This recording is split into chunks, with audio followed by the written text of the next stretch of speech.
သွေးပေါင်ချိန်အပေါ်နံပါတ်ကနိမ့်တယ်140-189 မီလီမီတာနိမ့်သည်ထက်နည်းသည်90-109 မီလီမီတာအကြံပြုချက်များနှင့်ကိုယ်ပိုင်အပြုအမူများအဆီရောင်ကာဘိုဟိုဒရိတ်နှင့်အခြားပါဝင်မှုများသောအစားအစာများကိုလျှော့စားရန်အကြံပြုပါသည်အလွန်ချိုသောနှင့်အလွန်စပ်သောအစားအစာများကိုလျှော့စားရန်အကြံပြုပါသည်ကျော်တဲ့လှော်တဲ့အစားအစာများကိုလျှော့ပြီးပြုတ်ထားတဲ့အစားအစာတွေကိုစားဖို့အကြံပြုပါသည်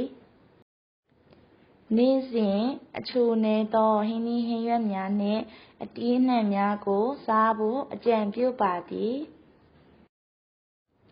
အစားအသောက်ကိုမလှုပ်ရှားစွာမစားပါနှင့်ရှင့်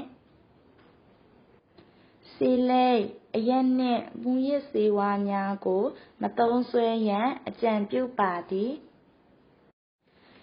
စိတ်ပင်ပန်းမှုလျော့စေဖို့သီချင်းနားထောင်ပါရှင်စိတ်ပင်ပန်းမှုလျော့စေဖို့သံဃာတရားတော်များကိုနားထောင်ပါရှင်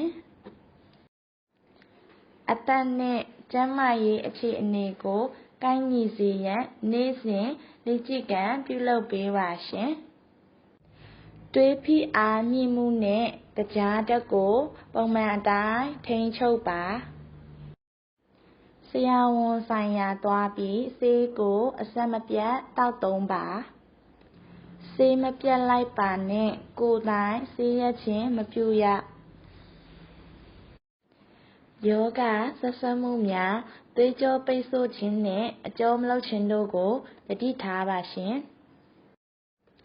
အကြံပြုချက်များနှင့်စည်းကမ်းချက်များကိုလိုက်နာပါရှင်